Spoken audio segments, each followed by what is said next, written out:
Good day to everyone. I think that pretty much covers good morning, good afternoon, and good evening, depending on your time zone. Here in my location, Philippines, it's already past 10 in the evening.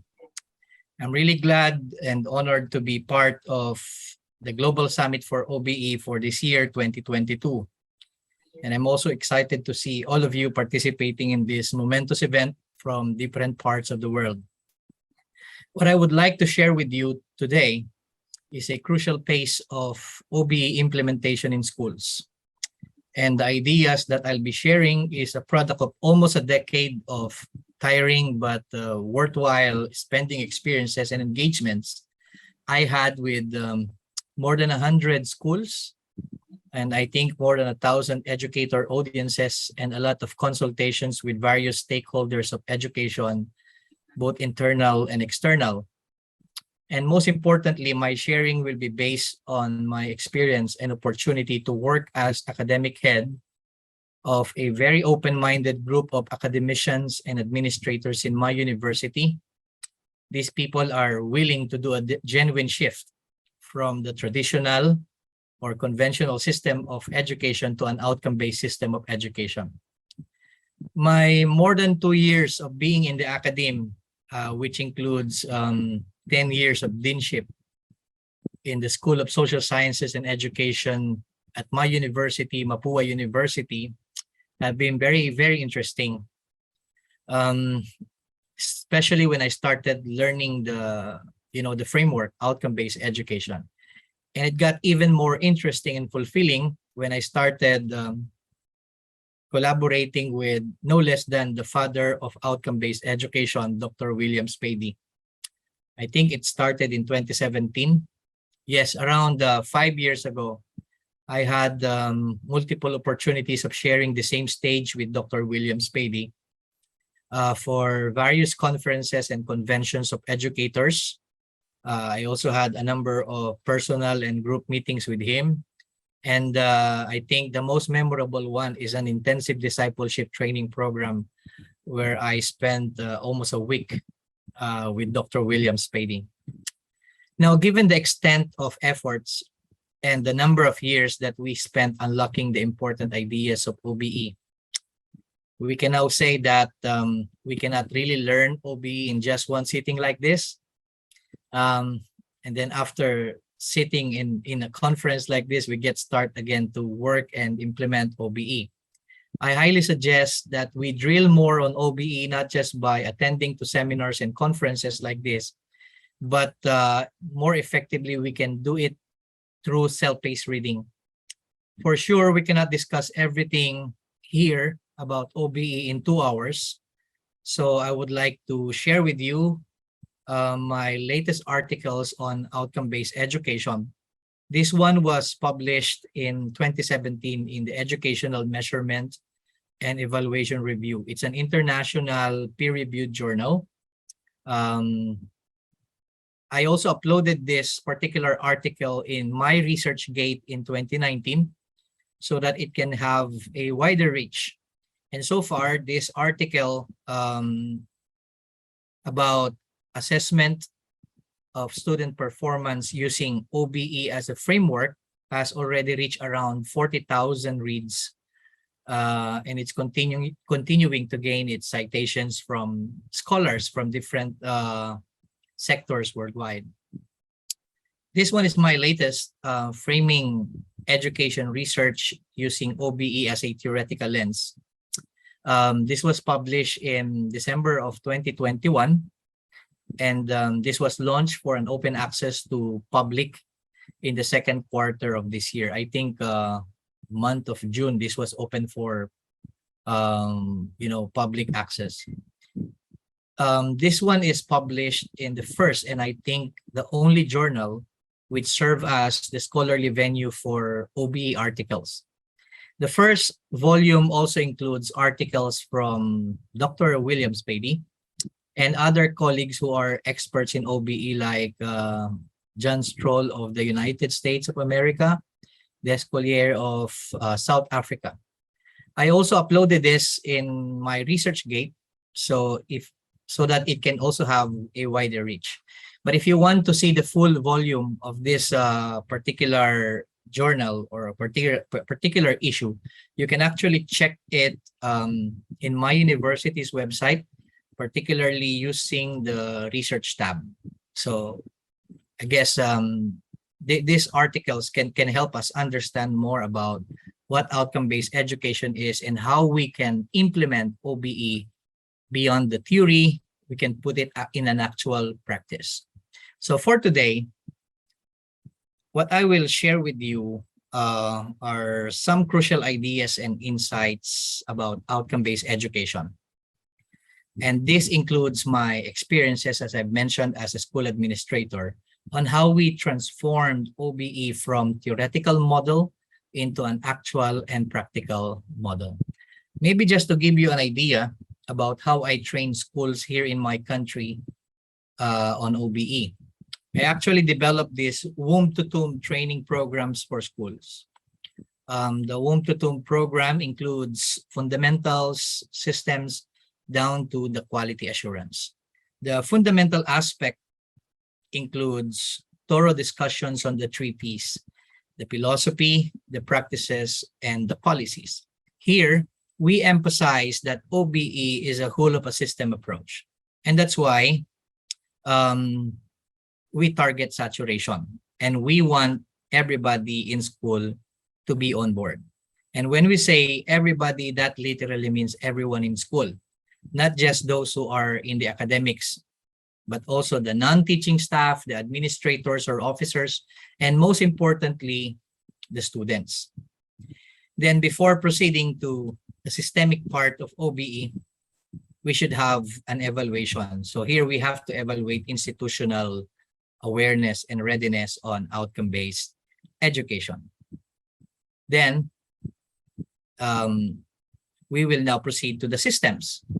This leads to the systemic part of OBE, where we aim for alignment and consistency of all our systems, policies, and procedures. And then that also leads into another kind of evaluation, which is a self-survey evaluation of practices and systems. And here we will try to check how aligned or how much more alignment are still needed in order for us to make our systems really outcome-based education. The most crucial part is the training. The most crucial part of this training program is the development of quality assurance protocol. Here, we need to ensure the stable and sustainable implementation of outcome-based education at different levels in the institution. So from program level, department level, course level, down to the ground level of teaching and learning facilitation. Here, we aim for the sustainability of our systems and processes, maintaining the objectives of delivering quality education through continuous quality improvement systems. So for today, since we will talk about outcome-based education, we also need to be outcome-based, okay? So hopefully at the end of this session, all of us can demonstrate the following learning session outcomes.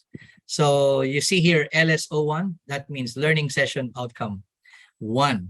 So the first one is, hopefully at the end of this session, we can all clearly elaborate the real meaning and essence of the word outcomes.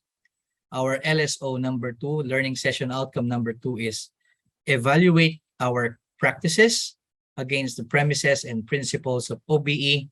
And then lastly, hopefully at the end of this session, or maybe even after the session, we can develop reformation plans of our practices and policies aligned with the theoretical or the philosophical paradigm of outcome-based education.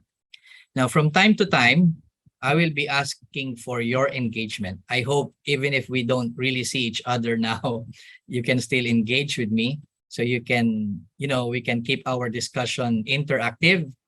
And so you will also not fall asleep.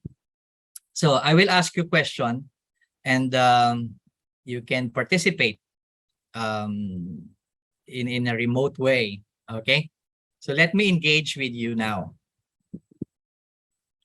My first question is, of the 3 words in outcome-based education, which do you think is the most important?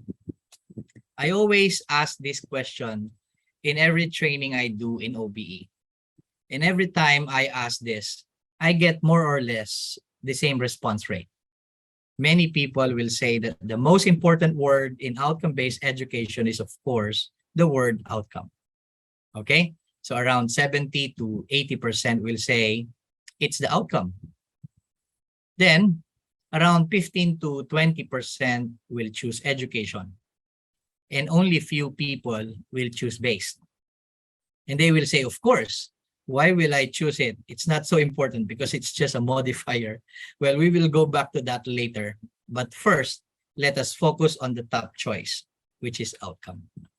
In the long journey of learning OBE, one very important thing that we should realize is the real meaning of the word outcome. While we can always argue that outcome is a common word, not only in education parlance, but also in other facets like in work, in industry, or even in ordinary day-to-day conversations. But in education world, the word outcome can be considered as one of the most abused and one of the most commonly misused words. Why? Here's my next question for all of you. So, can you please try to choose from these choices, which do you think represents the outcome? Is it the grade weighted average that a student get after a semester or a school year? Is it referring to the scores or grades that students get after taking a test or submitting a performance task? Is it the diploma or the certificate of graduation after long years of study? Is it the transcript of records that contains all the grades of students in all subjects or courses in the curriculum? Or maybe outcome refers to all of these choices from A to D. Or maybe none of these choices is representing the outcome. You know what's the answer to this question? The answer is none of the above. Why? Why none of the above? Because outcomes happen. It happens. This is referring to what our student can do after knowing and understanding things. This is something that cannot be justifiably represented by scores or grades, and it cannot even be justifiably represented by a piece of paper like diploma, because again, outcomes happen. Yet, we can only wonder why and how come people cannot get that meaning. Because we are all fixated with how it is defined in academic language. And that academic language is based upon the traditional or conventional systems of education that we have known for more than a century. In that sense, people tend to think that outcome is about the attainment or acquisition of knowledge. It's like the more knowledge and the more you understand this knowledge, the better the outcome. This becomes the framework of education system around the world. And in the attempt to capture us more in abstraction about the outcome, we are actually trapped in a system that forces us to become reductionist. Yes, we reduce the representation of outcomes from complex qualitative description of what our students can do. We reduce it into something like a small box like this, which can only fit around maybe 2 to 3 digits of numbers, or in some contexts, a letter with plus or minus sign notations. I remember Dr. Spady's words. He said, the size of the space provided to record how students performed in our classes only indicate how much we want to know about our students. And again, this box in our class record can only fit in 2 to 3 digits of number grades. And there starts what Dr. Spady called the number game in education system. Everyone is really running after these numbers. Students are working hard for it. Teachers sometimes spend sleepless night computing for it. Parents are looking forward to see it piled up in a report card. And when the numbers are good, your social media friends will see it pop up in their news feed, and they will start, greeting you with good words for a good job. And then finally, when the student graduated and start looking for a job, the employer will check on their transcript of record full of numbers, and they will judge the student based on the recorded numbers. Now, the critical question here is, what can a student do beyond the numbers? What important skills, abilities, competencies are hidden beyond these numbers? Is the numeric-based system of education reversible? From quantitative, it can be translated into qualitative description of what a student can do. Can we completely see real competencies from these numbers? One very important line that I cannot forget from Dr. Spady is when he said that you can always average the numbers, but you can never average the outcomes. Another important thing that we should understand about outcome is how it should be articulated. It is articulated using action words or verbs. But again, a famous line from Dr. Spady, he said that not all verbs are created equal. Some verbs are meant to simply describe students' learning attainment at the knowledge or content level. But in OBE, we want our students to go beyond the content. We want them to demonstrate competencies, and these are the things that our students can do, can successfully do after learning the content. So verbs like this, these are outcomes verb. So we need to use verbs that go beyond knowledge. It is interesting to know, though, that as I review OBE documents from other schools, many of these documents are not really so focused on the verb. And while there are schools which are also focused on the verb, but the kind of verb they are using are not those verbs that can give us a clear picture of what students' competence is. Like verbs like show, display, appreciate, understand, possess, foster.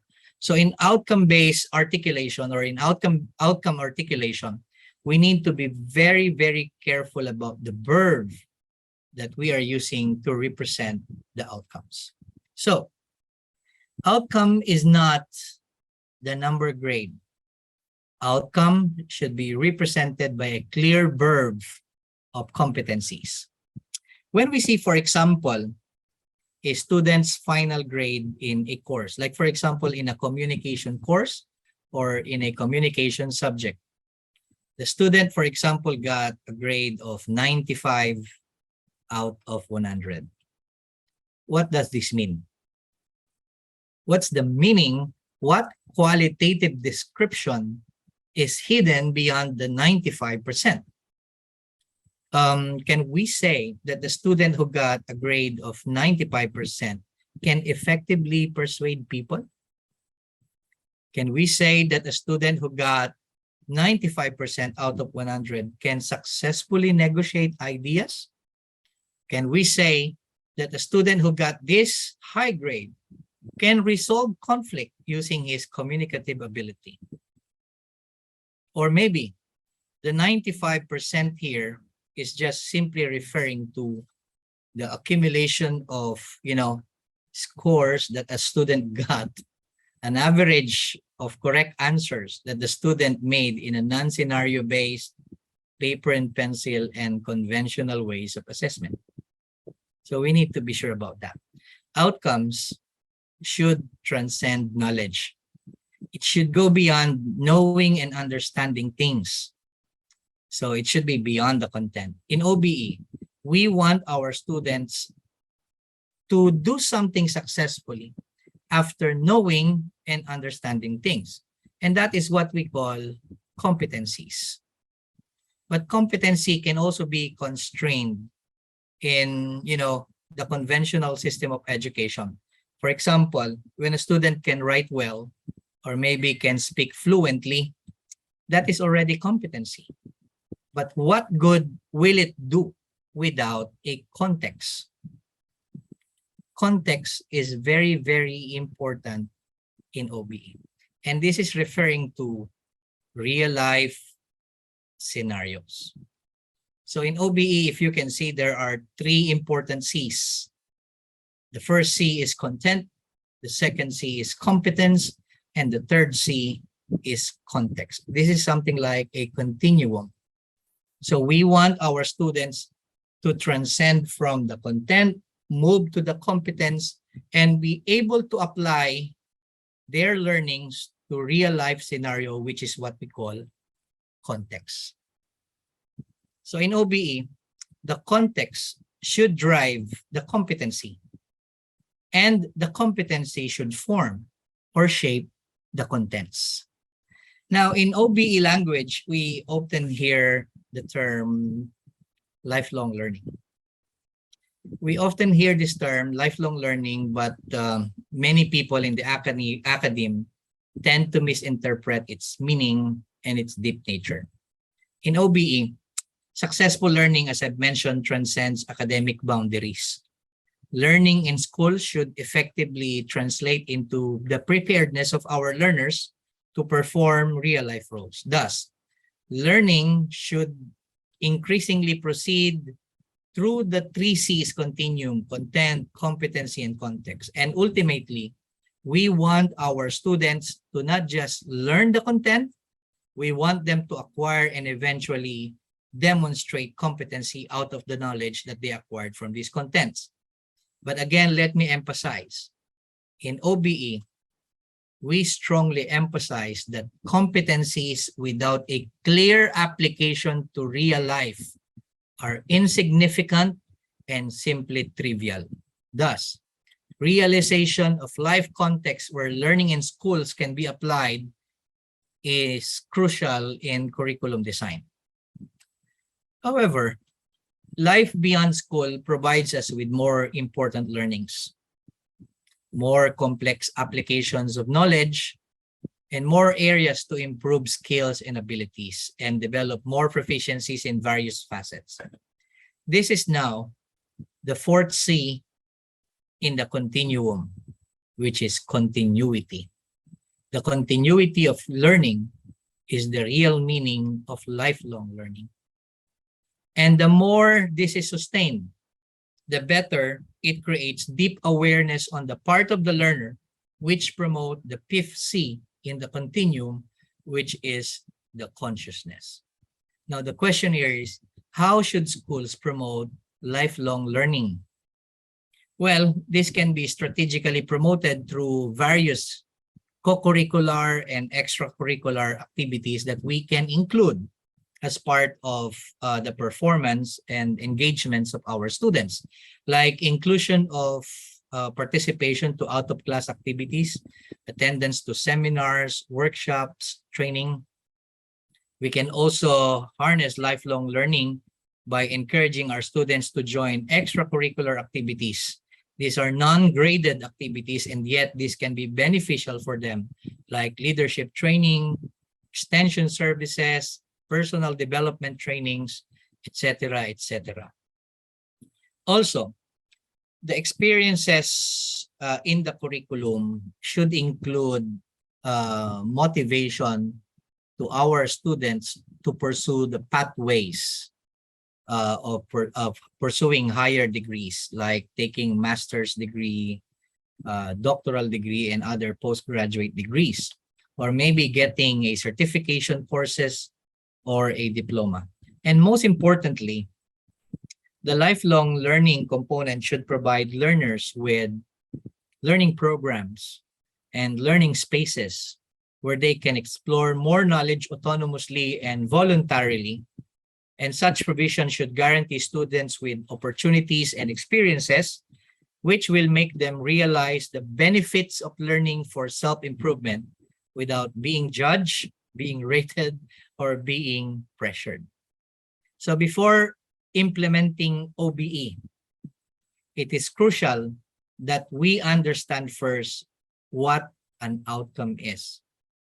An outcome is referring to the demonstrable skills, abilities, attributes, or characteristics that our students can perform, exhibit, demonstrate after a significant learning experience. Thus, outcomes are supposed to be demonstrated. We will have to ask our students to perform, to do, or to execute something at a highly competitive level. And that should lead towards, well, by the way, before we can ask our students to demonstrate something, to do something, or to perform something, it is our responsibility in school to provide them with significant learning experience. Okay? And that leads towards demonstrating what we call the outcomes of significance. Those outcomes that can prepare students to successfully perform real-life role. So it was a bit long discussion about the outcomes, but it's really crucial. We cannot proceed to other aspects of OBE without us understanding the deeper meaning and essence of outcome as the centerpiece of this framework. So here at this point, allow me to spare you for around 2 minutes for your questions or anything that you want to share or anything that you want to ask. And that can be facilitated by Dr. Saad before I proceed. This is going to be a long talk and we have 2 hours here. So let me pause for around 2 minutes for your questions or anything that you want to clarify. Thank you, Dr. Saad, Dr. are Jonathan. there any questions? Thank you, Dr. Jonathan. It's very engaging. Unfortunately, we don't have any question yet, but let me ask you a question. So you have been you have been a practitioner and then also in academia. How do you balance and how do you think that OBE fits into both realms, so to speak? Yeah. Well, there were actually many instances where this question was asked to me, whether we can really strike a balance between practice and academia. There definitely should be consistency and balance between these two. I remember there was a time when where I was invited to deliver a talk on outcome-based education, and my audience were not academicians. They are not educators. They are industry people, the human resources representatives. That's actually a conference of personnel managers, human resource specialists, and they are asking me about outcomes. And why are they interested about this? They are interested because they know that many schools in my country are now shifting toward outcome-based education. And in the next few years, the people who will be joining their industry were trained under outcome-based education framework. And they want to know, what's the meaning of outcome? How different is that from, from the conventional and the traditional kind of education that we have known for many years.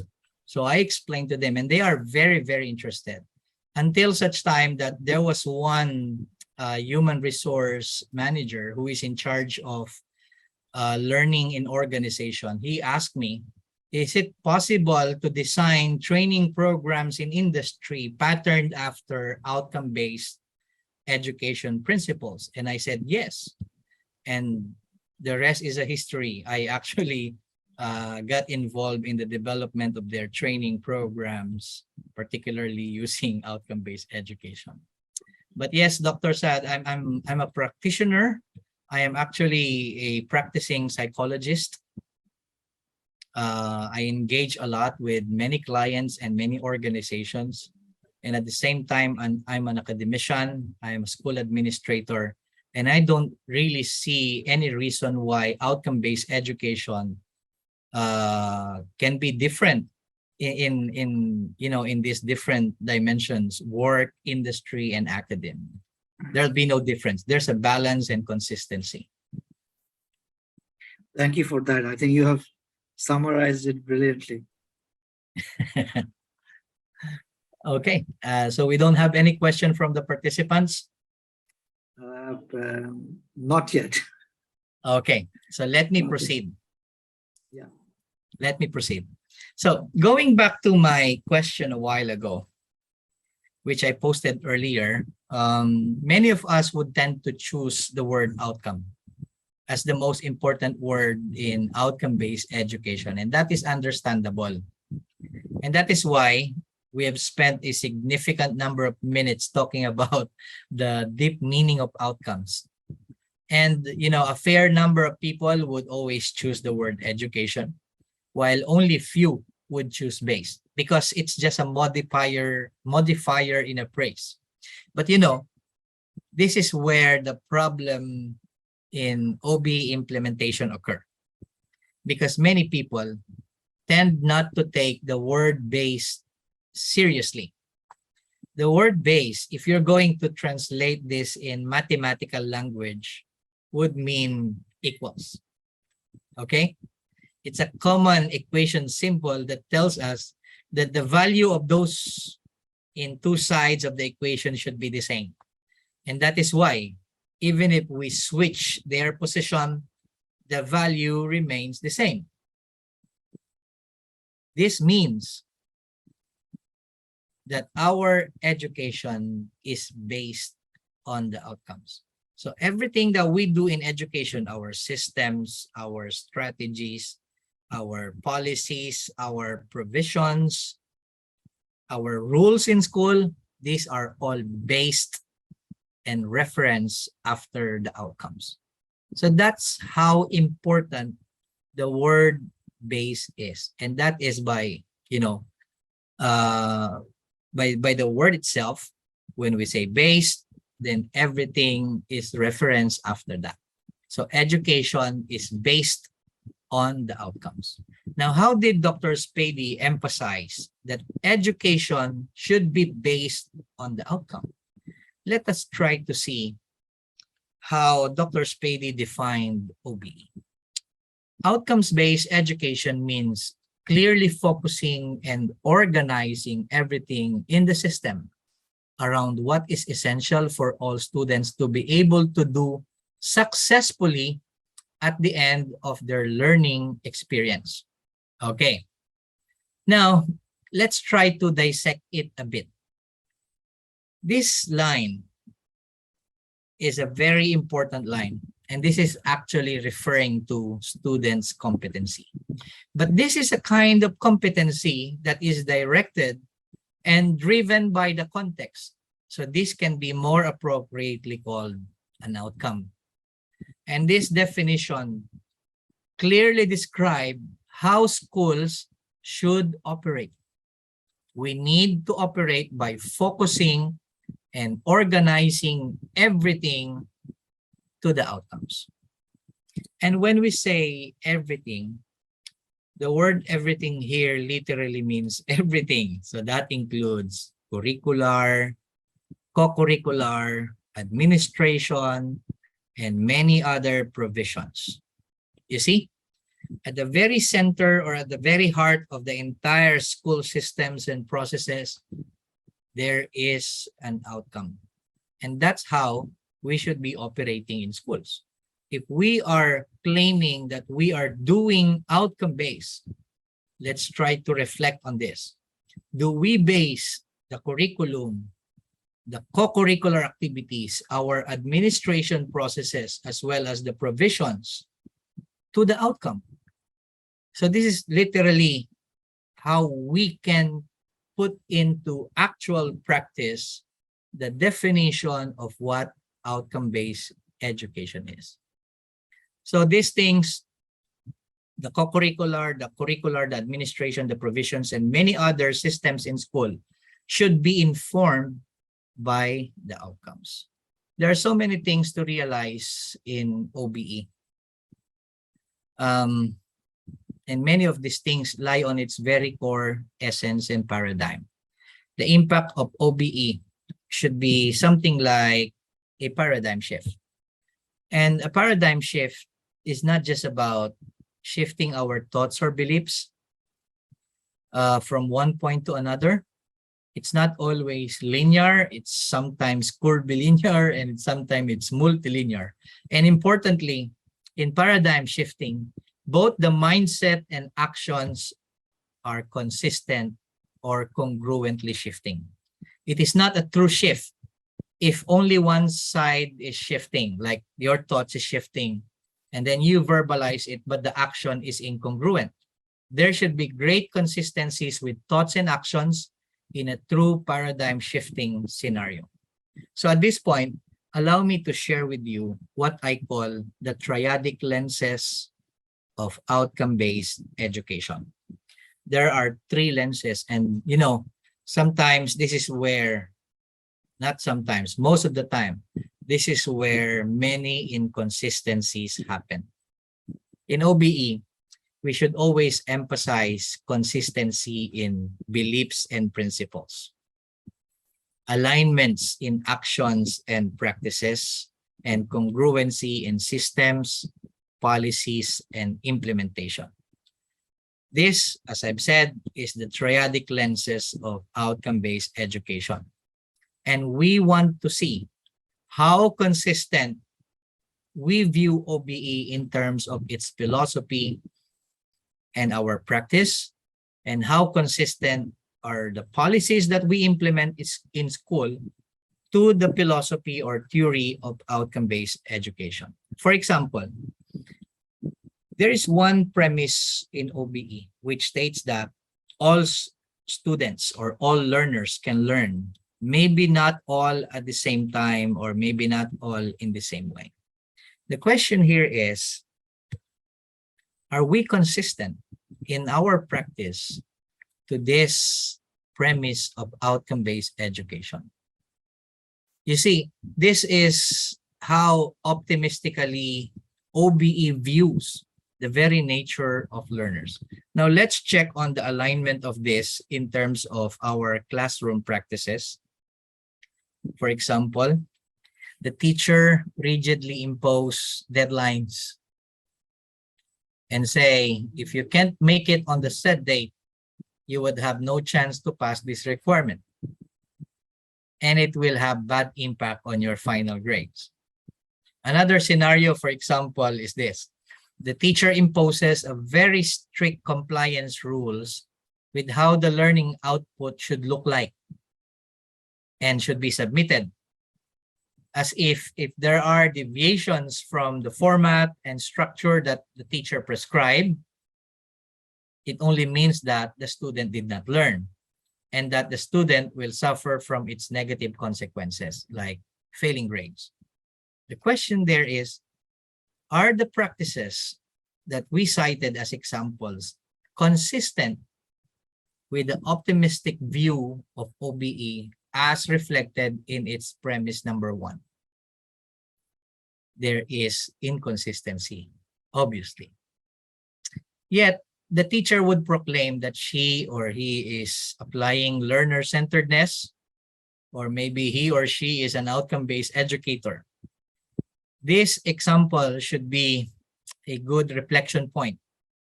Do we really believe in the premise of OBE that all students can learn? Maybe not all at the same time or in the same way. If we do, that should be evidently reflected in our actions and practices. In almost all cases, the direct precedent of our practices in school are the policies. That's why we are not supposed to be surprised if the practice is consistent with the policy. Most of the time, they are consistent. The rules and regulations that comprise what we call in education the systemic norms. So to be safe in our actions and practices, we always make it a point that we toe the line and we subscribe to the policy. It is good. But what if what if these policies implemented in school or in our system deviate or is directly contradictory with the philosophical stance of outcome-based education? For example, the usual suspect. What's this usual suspect? This is the grade submission guidelines. This is a policy that everyone, students and teachers have to comply with. Deadlines of grade submission that forces teachers to impose limit in terms of time for learning demonstration, and in turn will force students to beat the clock. So where is now the premise that all students can learn, maybe not all in the same time? It's as if missing the arbitrarily prescribed calendar is equivalent to inability to learn or incapacity or maybe incompetence on the part of the learner. So how do we systematically solve this? How can we design a system that respects differences on students' learning pace? Is it possible? Yes, it is. And I will show you later.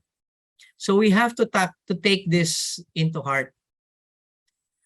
We have to take into heart first the philosophical or the theoretical stand of outcome-based education. And this should inform our practices and our policies. So we can develop, a more consistent practice, and we can work on a more consistent school policies and procedures. So let me give you now. So this again, let me emphasize that our practice should be informed by the philosophy of outcome-based education as well as our policies. Okay.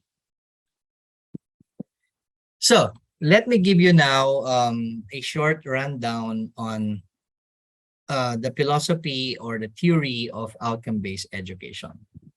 OBE, in its philosophical aspect, subscribes to what it calls the optimistic philosophy.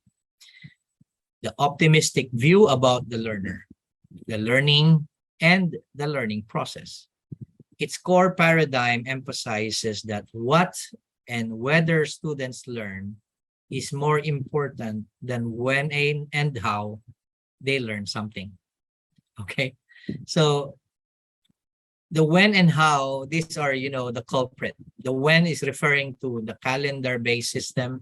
The how is a rigid structure or the rigid modality that we prescribe to our students. But the core paradigm of outcome-based education is emphasizing that what and whether students learn actually is more important than when and how they learn something. And this is further emphasized through the premises. So the first premise states that all students can learn, maybe not all at the same time, or maybe not all in the same way. Okay, that's the premise that I gave as an example a while ago. The second premise is successful learning promotes even more successful learning. So our students need to experience the success, and that success experience can lead into succeeding successes in the next space or in the next stage of learning. But one very, very crucial and one very important premise of outcome-based education is this premise number 3. It states that the school control the conditions that determine whether or not students are successful at school learning.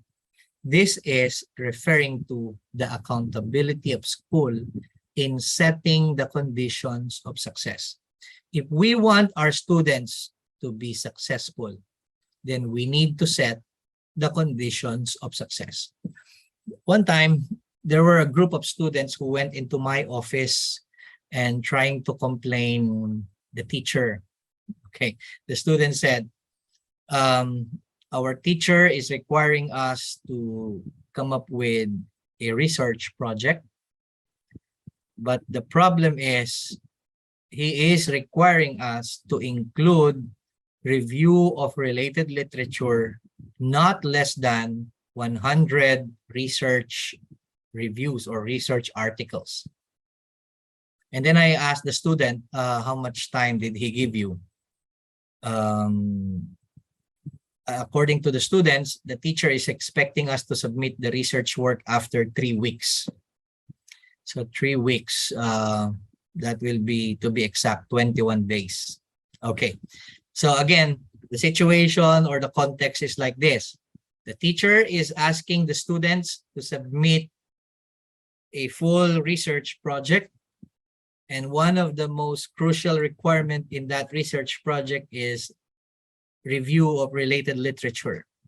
And the problem in that requirement is that the teacher is requiring the students to have at least 100 reviewed articles, and everything should be completed and submitted after 21 days. So I called up the attention of the teacher. I asked him, so what's the problem? Your students are complaining about your requirements in research. And they said that you are requiring them to have at least 100 articles to be reviewed. And the teacher responded to me, and he said, what's the problem with that? In OBE, we always set everything at a high level. So that's high expectations. And then I said, it's okay to set up everything at a high level. It's true that OBE promotes high expectation as part of its operating principle. But it's not only high expectation that is, you know, the only principle that we implement in outcome-based education. Another principle that we promote in outcome-based education implementation is expansion of opportunities. So my question here is this. Did you provide your students access to databases of articles where they can get all these articles that you want them to include as part of the review? The teacher said, no. I asked them to be, you know, innovative and creative, find their own articles. So that's the problem. We did not set the condition of success for our students because we did not provide them access to, you know, databases of articles where they can get all these things for their review. And then my next question there is, how much time did you give your students? Only 21 days? Now, my question to you is, you as a teacher, and let's say, for example, you as a researcher, can you finish a research project, a full-blown research project with no less than 100 reviews of articles in just 21 days? And the teacher said, I think I cannot do that. You see, in OBE, if there is one person who should be demonstrating the outcomes first, that should be none other than the teacher. It's not really fair that we are asking our students to do something which we ourselves cannot do, or maybe is not willing to do. So this particular premise number 3 of outcome-based education is very, very important. It's all about accountability. It's all about setting the conditions of success. Another important theoretical or philosophical aspect of outcome-based education is more aligned on its future-focused philosophy. Learnings in school should transcend academic competencies, but critically prepare students to perform future life roles. And when we say future life roles, we are not only talking about roles related to their careers. So those roles may range from personal, interpersonal, and even their career or professional roles. Okay. So the key that we want to use in order for us to be able to translate these philosophical or theoretical models of outcome-based education is in what we call the operating principles of OBE. So you cannot translate the philosophy into actual practice and into our philosophy, into our policies and systems without using the 4 operating principles of outcome-based education, such as clarity of focus, high expectation, expanded opportunity, and the design down principle. And all of them should be systematically, simultaneously, and creatively implemented. Okay? So you can't say that you're doing OBE because you are clear of your focus, but you're not setting it at a high level, or you're not expanding the opportunity, and your strategy is not designed down or backward design. So you can only do OBE right if you are doing and implementing all these 4 operating principles. Okay, now let me give you a short rundown of these principles. To make it easier for you to remember, I made an acronym for you, CHED, C-H-E-D. Here in the Philippines, this is a very familiar acronym because of our government agency in charge of higher education institution is called CHED, or the Commission on Higher Education.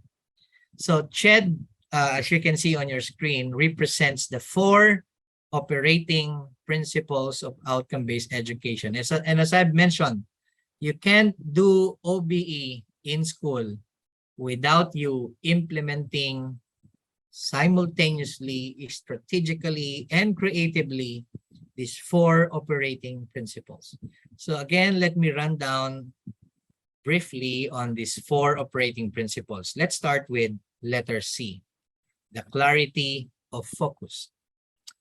The focus in OBE is on the outcome, and that's for sure. That is our focus.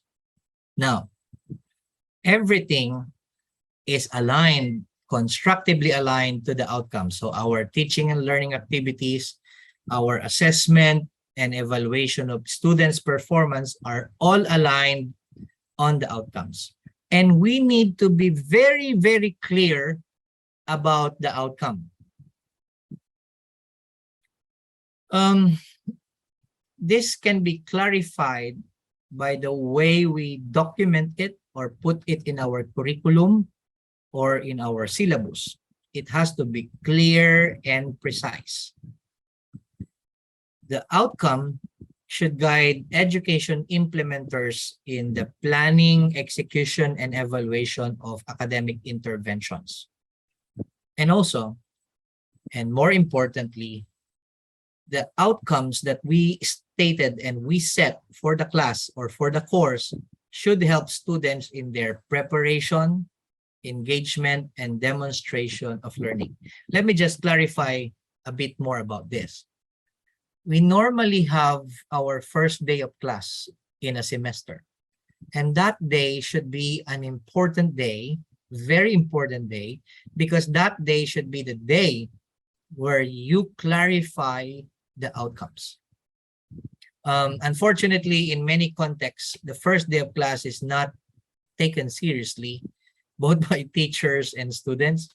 So they would say, oh, this is just the first day of class. But in an outcome-based setup or in an outcome-based school system, the first day of class is a very, very important day because that's the day where we clarify everything about the outcomes. Okay? The outcomes should be clear not only on the part of the teacher, but more critically, it should be clear on the part of the students. Okay? So in that sense also, in clarity of focus, we cannot really do anything in our classes that would have nothing to do or very irrelevant from the outcome. That's why in an OBE classroom, there is no surprise. We don't give surprise quizzes.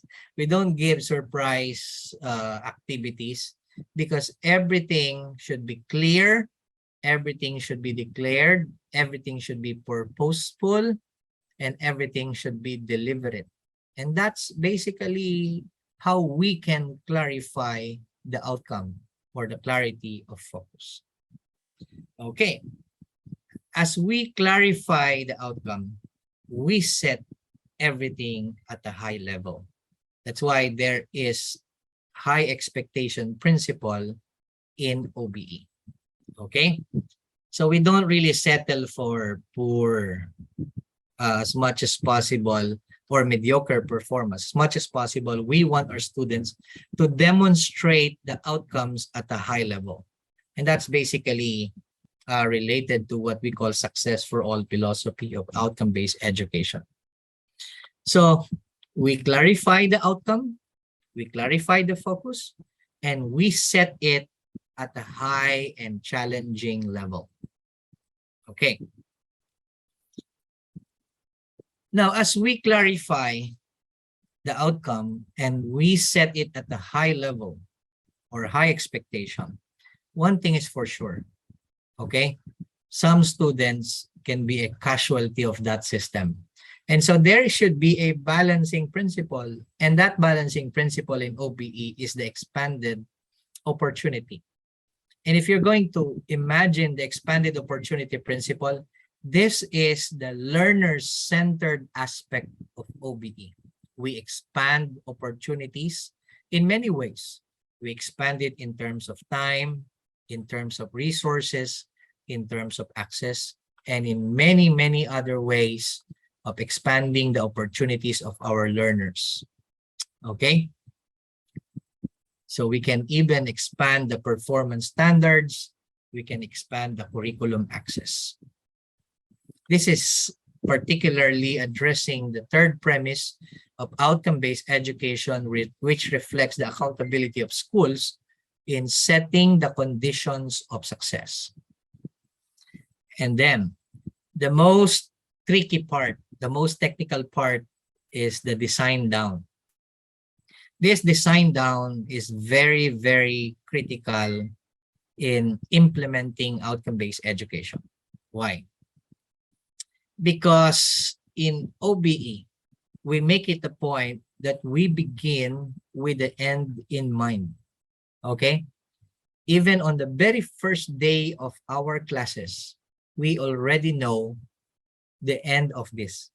I mean, we already know what lies ahead because we are targeting the attainment of these goals or these outcomes for our students.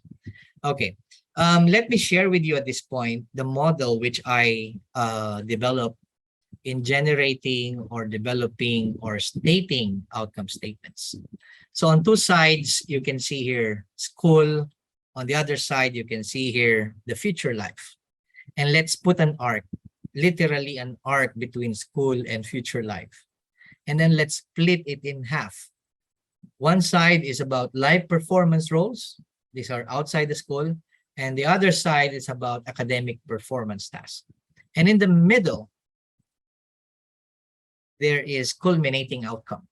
So when the student exit the school system, they should have at least demonstrated the minimum culminating outcomes that are expected by the stakeholders outside the school, such as the industry, the professional organizations, as well as the community.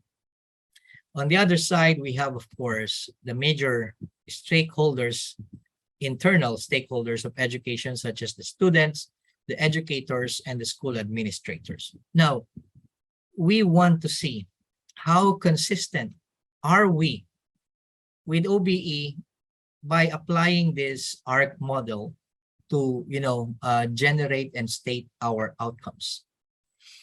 We asked the industry, what do you expect from our graduates? The industry said, we want your graduates to be technically competent professionals.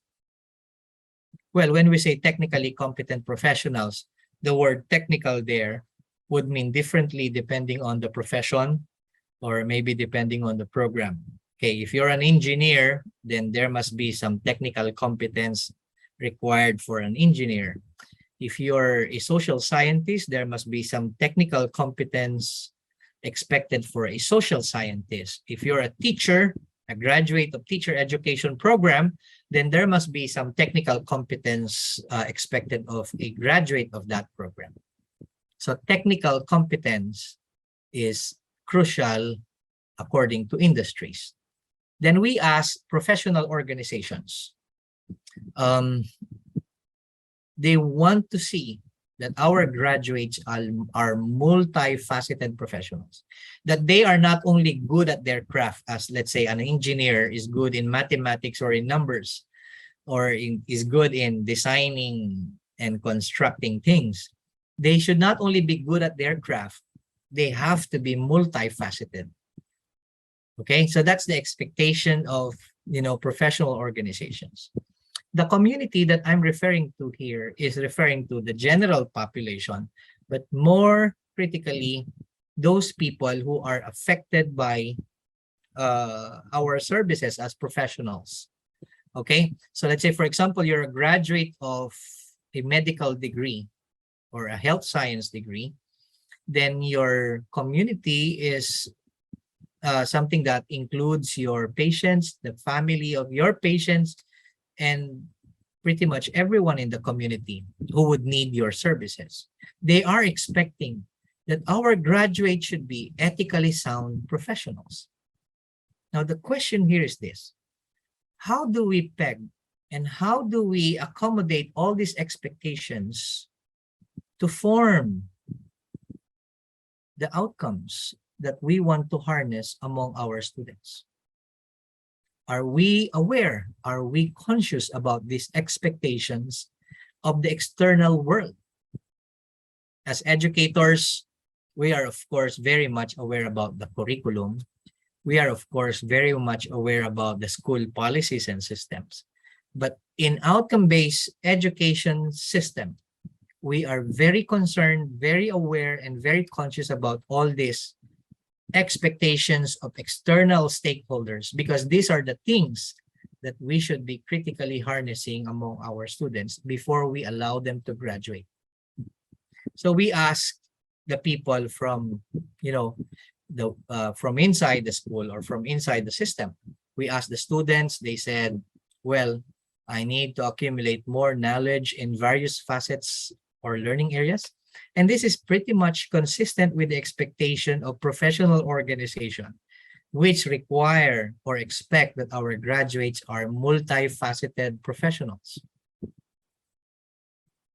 We asked educators, and they said education is important to prepare our students for their future career life. And that is very much related with how the industry or the companies articulated their expectations to our graduates. And then we ask school administrators. Many of them, of course, will say, the grandiose and motherhood goals of education, which is to produce beneficial outputs for the society, which is, I think, somewhat related to the expectation of the community, which is they are expecting that our graduates are supposed to be morally grounded and, value-driven professionals. So we put this all together to refer to academic competence. OBE is about making these two consistent and balanced. There is academic competence, and that academic competence is reflective of the expectations of the external world, which includes competence in personal, interpersonal, and professional aspects. Okay, so this is what we do in designing down principle. We make it a point that we are aware of their real life performance roles outside the school. Okay, so as mentioned, they should be technically competent, multifaceted, and ethically sound. Now, this information should feed our program outcome. And that program outcome can be further specified and granularized in a form of course outcome. And that course outcome can be further granularized through our intended learning outcomes as part of, expectations in lessons, modules, and topics that we deliver or we discuss with our students. And all these things should form our systems and processes, like our teaching and learning activities, our assessment, and as well as the support services that we provide from our students. So that's very design down, okay, design down technique. And of course, we implement that forward for them to demonstrate the culminating outcome. Okay, let's choose technically competent professional as an example. Professional competence can be expressed in many ways. One is by competence in terms of, you know, doing the technical aspect of their job as a professional. But professional competence is not just about the actual or the exact job that is expected of a professional, but there are many other expressions of professional competence, like interpersonal competence. And in interpersonal competence, you cannot do interpersonal and transactional effectively without you being able to attain certain level of competence in terms of communication. So we often see this in our curriculum, that at the end of the program, students should demonstrate this outcome: communicate competently. So how do we do the design down alignment? So again, this is informed by the expectations of the outside world, and this will be translated into program outcomes, course outcome, and then the discrete task that we want our students to demonstrate per topic, per lesson, or per module.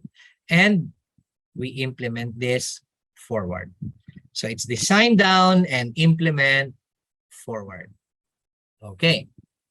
Let's pause again for another 2 minutes for your questions or anything that you want to clarify. Dr. Sad?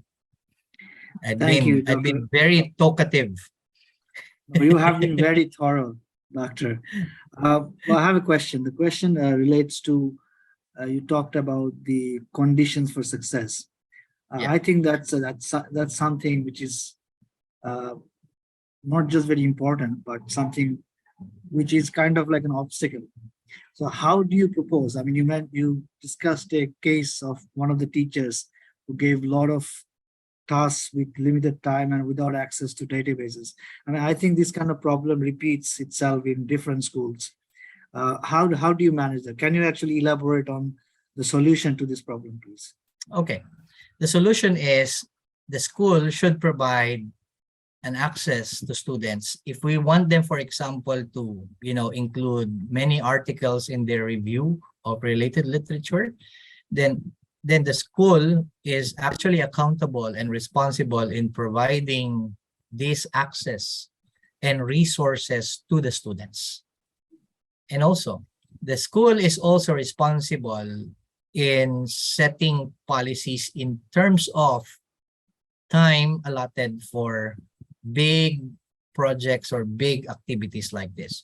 We can't be fair. We have to be very, very fair with our students. And we can be reflective. If we ourselves cannot do it in 21 days, why do we require our students to do it in 21 days?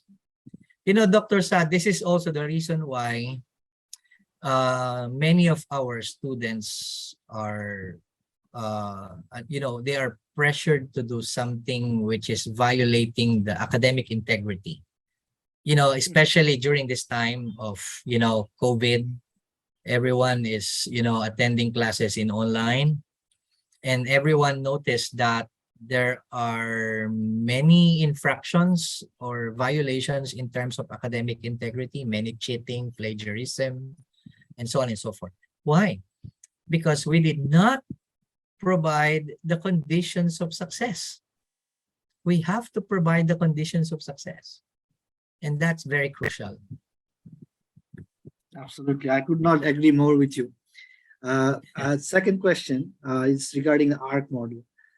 The question of query here is that, you know, how we work is changing in terms of disruptive technologies, our job roles. So in this situation, it's such a vast, fast changing landscape. So the curriculum we make, these are not always in tune with the fast changing landscape of the requirement.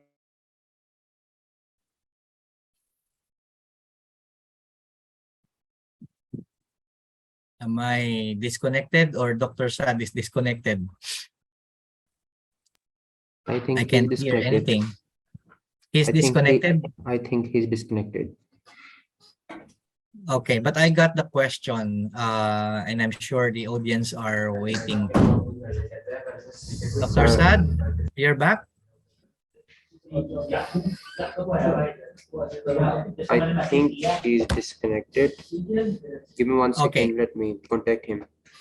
Yeah. Again. Okay. So while we're waiting for Dr. Sad to return to our call. Okay, sir. Okay, sir. Give me 2 minutes. Yeah.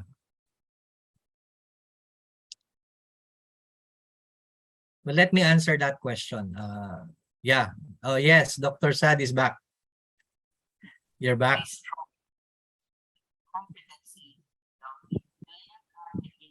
Okay, sir. You guys can carry on. Dr. Sad, can you hear me? Yes, I can hear you. Okay. So you were not able to finish your question about the ARC model? Yes. So, but I got the essence of that question. Yeah, it's true that the industry, the work, and all this landscape outside school are ever changing, especially in the context of industrial revolution. It's 4.0, now it's moving towards 5.0. Right. You can, I don't want to preempt the content of my second article in International Journal for OBE, because my second article is about education 4.0 is outcome-based education. We really need to adapt to this ever-changing landscape of the world outside education. The industry is ever-changing. The technology is so fast-changing. The economy is also so fast-changing. So how do schools adapt to that? Outcome-based education should be very, very proactive in gathering this information from the outside world. Gone are those days that schools are like sitting at the top of an ivory tower and the rest of the world is down there. Gone are those days. Schools should proactively communicate to the outside world so that when we develop our curriculum, when we develop our school systems, policies, and practices, we make it a point that we are attuned with what's going on outside the school. That's the very essence of what we call ARC model. Absolutely. And that's why I think there should be a periodic consultation with external stakeholders. Brilliant. Thank you for your observation, Doctor. Okay. So now, can I move forward, Dr. Sad? Please. It's already 11:21 p.m. here in my country. And I think we have still around 40 minutes left. Yeah, 40 minutes left. Okay. So let me move forward.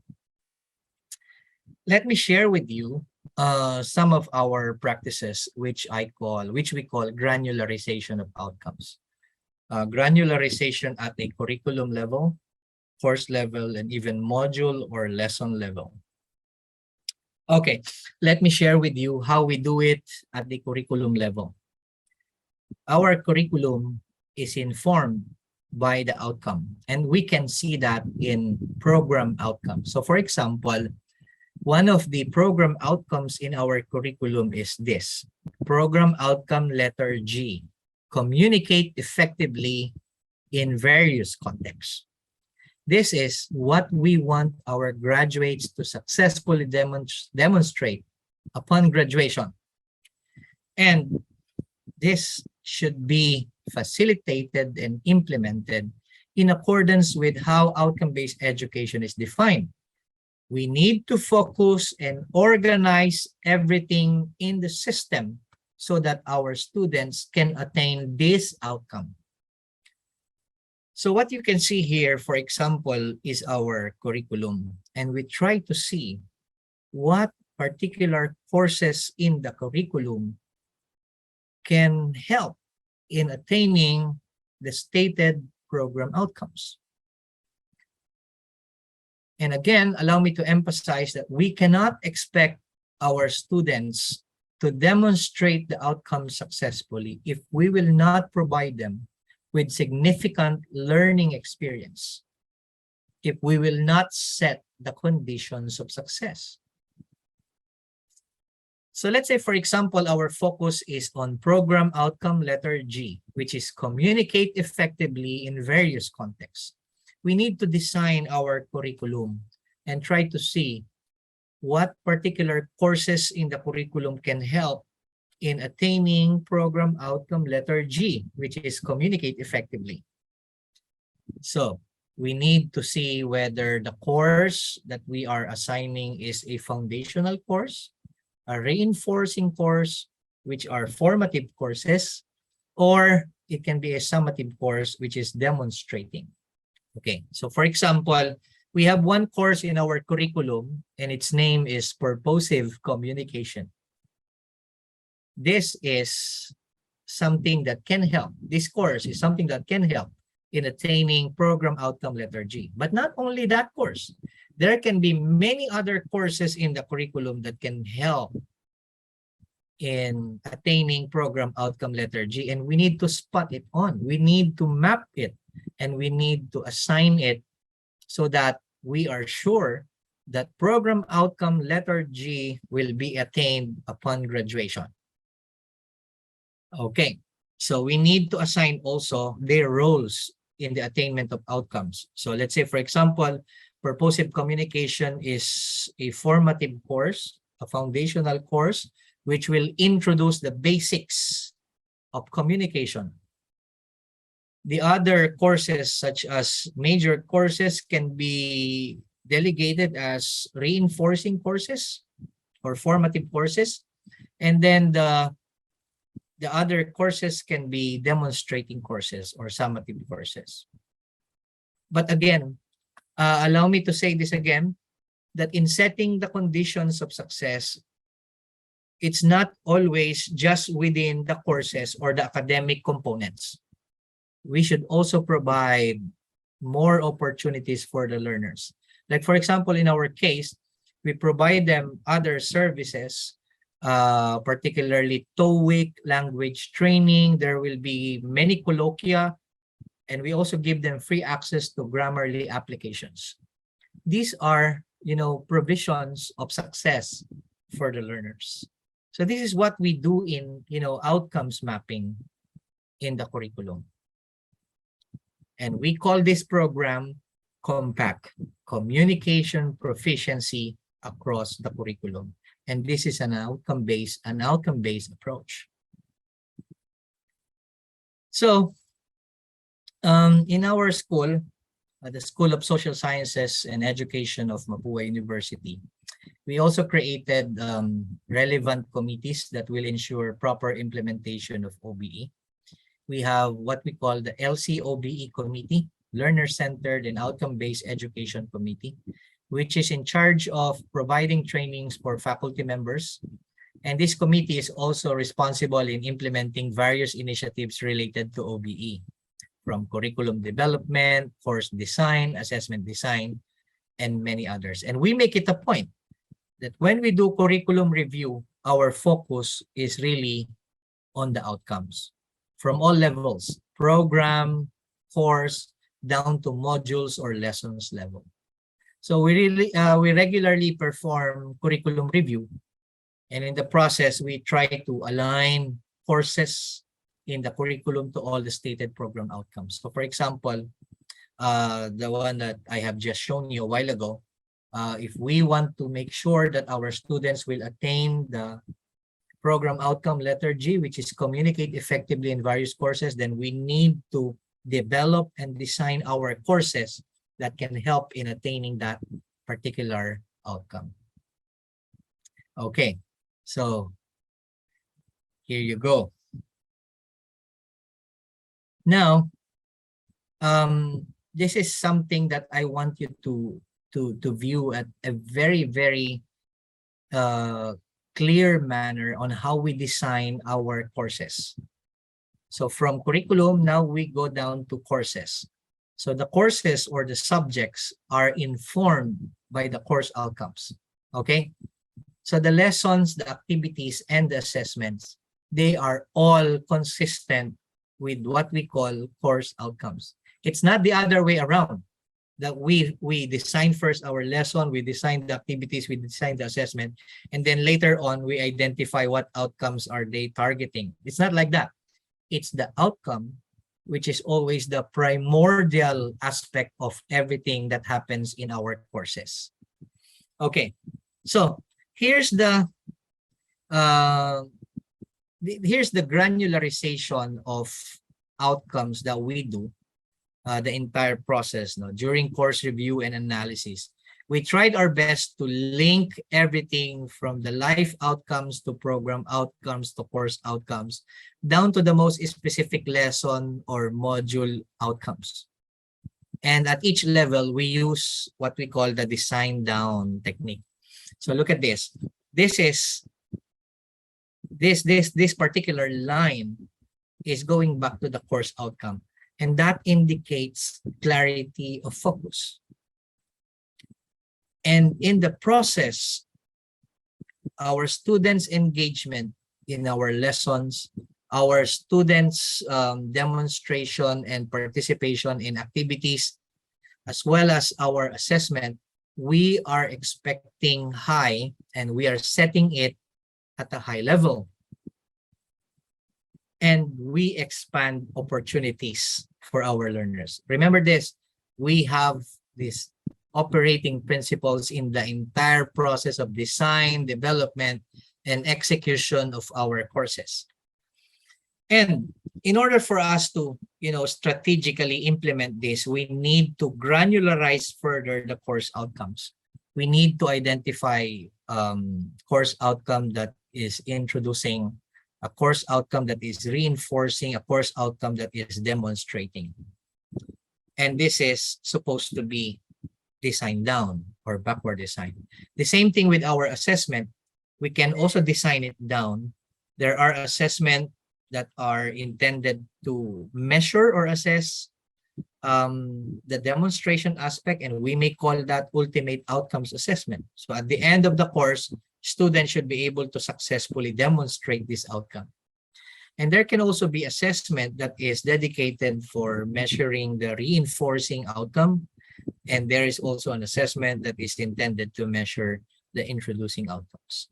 Okay, so in order for you to visualize it further, allow me to show you how we do the granularization of everything in our curriculum down to our lessons. So this is a representation of how we do it in backward design. So the real-life performance role inform our program outcomes.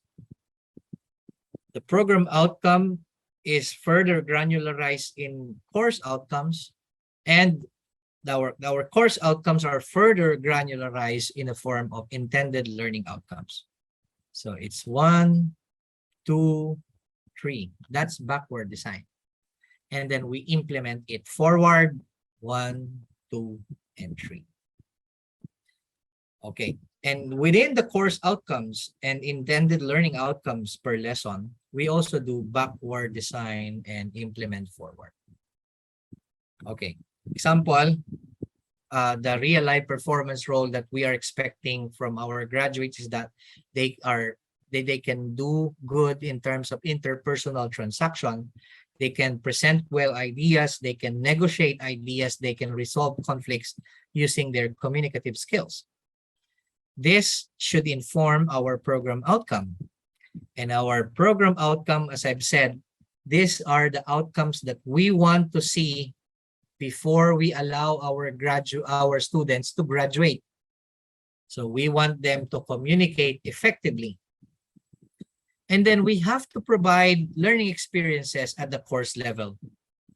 And these are the course outcomes. So let's say, for example, we have a subject or a course, purposive communication, and this course require your students to deliver, maybe speak, write competently. And then this particular course outcome is further broken down into intended learning outcomes. Like for example, per lesson, one of the lessons is on socialization and interpersonal communication. We want them to discuss. Look at the green colored words. These are all verbs. And these verbs represent what we call outcomes at different levels: content, competency, and context. And we strategize by identifying which particular intended learning outcome is introductory, which one is reinforcing, which one is demonstrating. And that same thing goes with the courses. There are course outcomes that are introductory, reinforcing, and demonstrating. Okay, so that's how we do the granularization using the backward approach and then the implementation forward. Okay, I am now heading towards the last, I think, 3 slides or 4 slides of my presentation. I cannot really miss this slide because this is very, very important. This slide is all about the laws of alignment in OBE. So as I mentioned a while ago, in OBE, we want everything to be aligned and consistent. And in this alignment and consistency process, at the very heart of that is the outcome. So, in order for us to make sure that we are doing OBE right, the teachers must teach and demonstrate the outcome. So as I've mentioned a while ago, if there is one person in the class who should be demonstrating the outcome first, that should be none other than the teacher. In my experience as school administrator, as dean of my unit in my university, I never allow faculty members to sit as members, panel member of thesis defense or thesis presentation if that faculty member has not published any paper yet. Okay, so I only allow those who sit as member of the panel or maybe serve as advisor, thesis advisor, if that faculty member already has proven himself in the area of research. So if there is one person who should demonstrate it at a high level first, that should be none other than the teacher. The experience, I'm referring to the activities and everything that we ask our students to do in our classes must foster the outcome. The learners, of course, must demonstrate the outcome, and the assessment must measure the outcome. So this ensures that everything is aligned on the outcomes. Okay.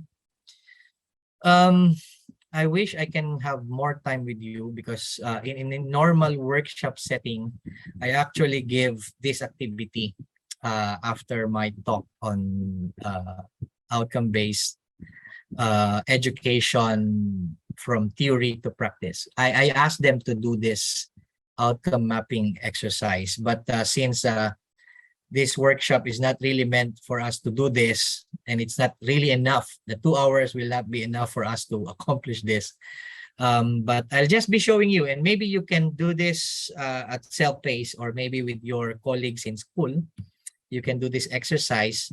And I'm telling you, this one is very, very crucial. No? So you can see here a table, which will eventually serve as a matrix that you can use as reference to design your courses and lessons. In the table, you can see a legend below.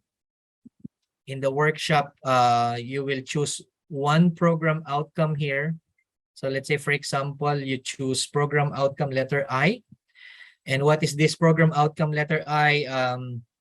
This is about producing high impact research.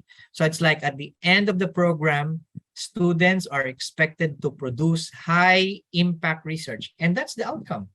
Okay, that's the outcome that we're expecting them. Production of high impact research. The next thing to do is to assign, design, and develop courses that will help students attain this outcome. So you will have to designate also the roles of these courses. So let's say, for example, we choose course outcome one, course 1, course 2, and course 3 as courses that are crucial in the attainment of program outcome letter I. And their role specifically is introductory.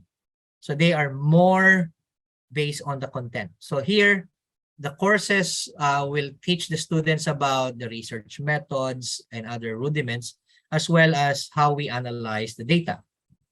But we don't stop in the content in OBE. We want them to demonstrate it in a form of competency.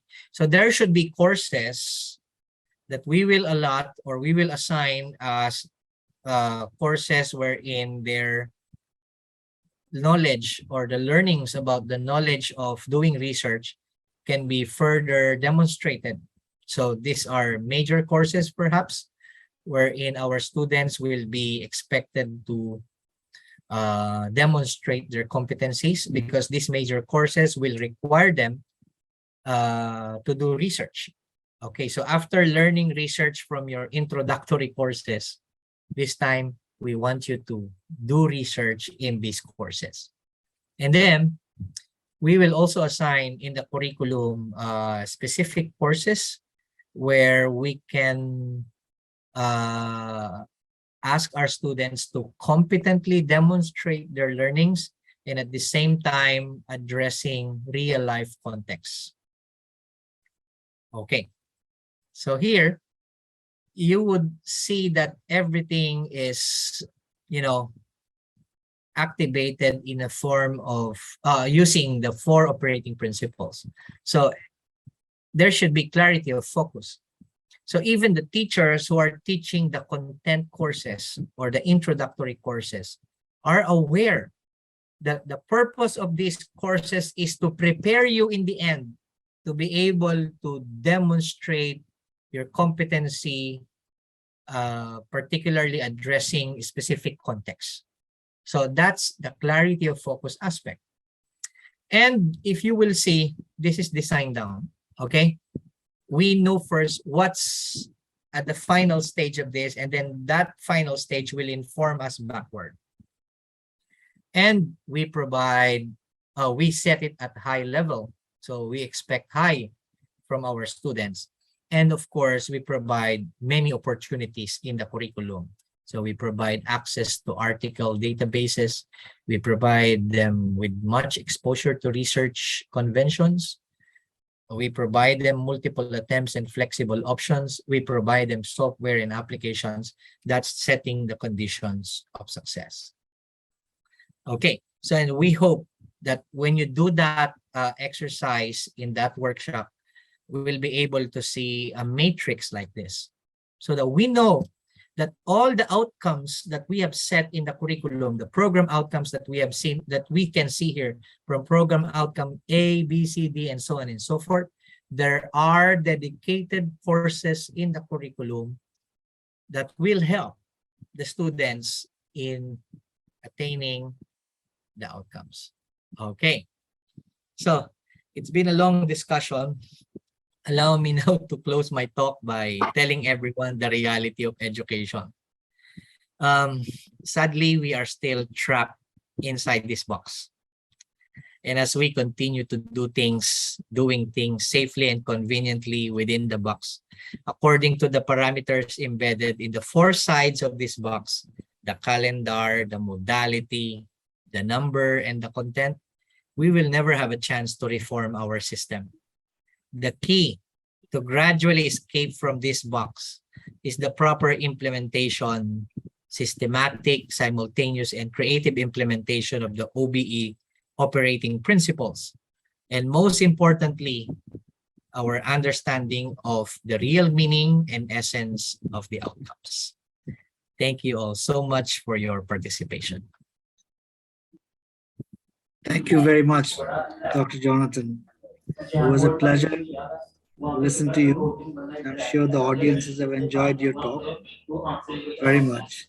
It's a tiring talk. It's almost 2 hours. But well, it's worthwhile. I think I think it's worthwhile, but I think it could have been, I mean, the points you have mentioned, it could be elaborated so much that I think we could take half a day, it would be still short. Yeah. Actually, That was if very I can just share with you, there are some schools that are consulting me, and I've been training them to shift from traditional to outcome-based. It takes them around 1 year or 2 years for them to make a shift. Absolutely.